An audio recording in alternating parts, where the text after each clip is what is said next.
Thank you. I will. Hello, viewers, or should I say listeners. Welcome to As Cliff Recalls Righteous Gaming. In this edition, I would like to understand what the mode is going on. Why isn't there an agreeable way to define mode in the gaming industry? This entry was written on November the 13th, 2024. Firstly, what is my definition of the gaming term mode? To me, a mode is an accessibility, a secondary way of operating or viewing a game. The mode's purpose is not to make the game easier, but to offer an alternate way to play or make the game simpler to operate.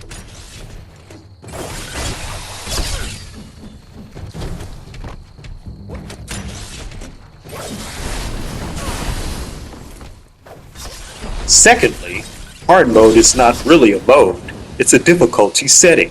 Although hard mode increases the game's difficulty, it does not change the way the game plays like a mode does.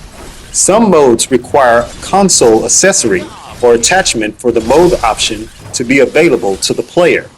Like say, you wanted to feel like you were really driving in GTA 5. Perhaps you will need to plug in a steering wheel accessory and select something like, simulation options. I said I don't know because I haven't played GTA since GTA 4.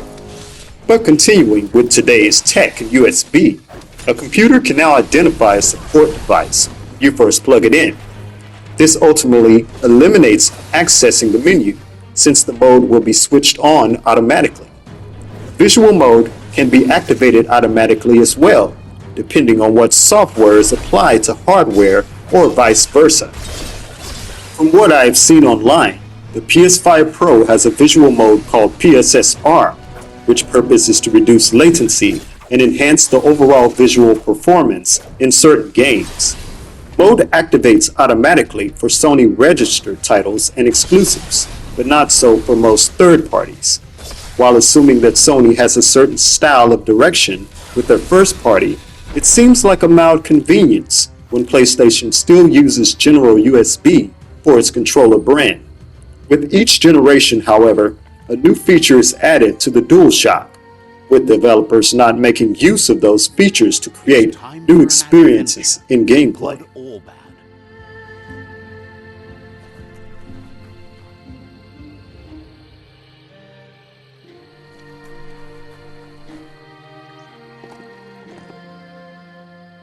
So, now that we're caught up on the types of modes, let's define the terms individually, okay?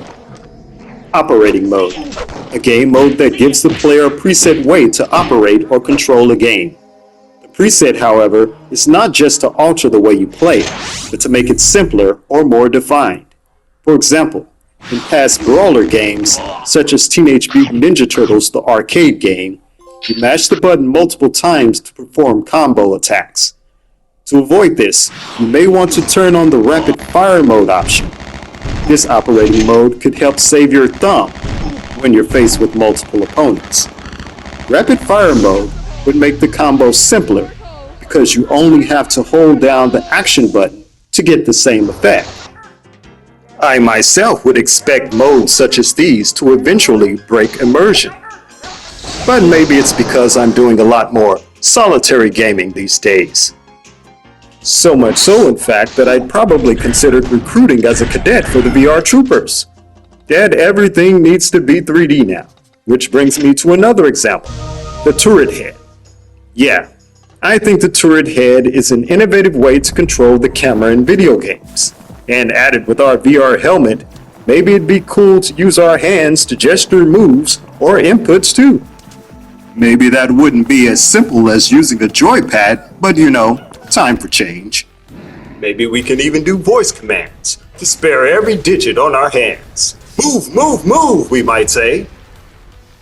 Again, I'm not too sure how the state of immersion will hold up, but it is a different way to play.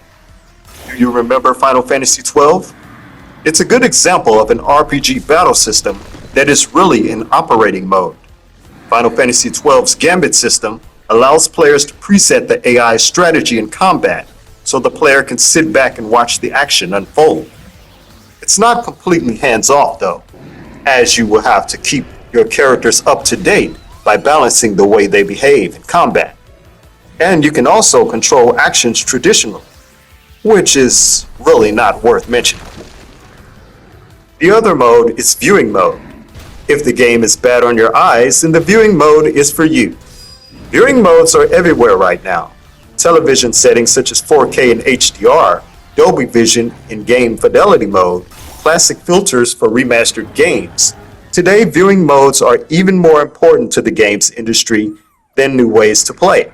Sony has made more than 3 generations of control options that have all gone but ignored in favor of alternate visuals like 4K HDR, visual modes, 120Hz performance modes, none of which change the way we play, but more so presets the way we want to view our games and media. Not to say that they're really benefiting our eyes for the most part, but they are different viewing options. I mean, just because you're moving a few frames smoother in the game doesn't mean that you don't have to memorize the button inputs. You still play the same way at 60 frames per second as you do at 30, no lie. And if you don't have the hours to study hardcore, like a lot of us don't, I am pretty sure that going quote pro isn't really going to help you.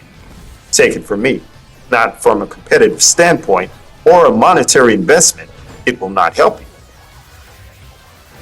In the video game The Last of Us, there is a screen filter option that can be switched on to help you find items in the game. The game's darkness is filtered out, and X-rays allow collectibles to be revealed through objects. Of course, a survival horror such as The Last of Us won't drive its concept well without the dark themes being presented. Which is why, in my opinion, a mode can feel like a tool when used as content for any game. It is best received as a gameplay idea for a new franchise. Thanks for the listen. You can check out more of these videos right here on the channel. Just look for the righteous thumbnail. And if you're still wondering about these fundamental terms, I suggest that we can all be a little more inventive. Happy gaming!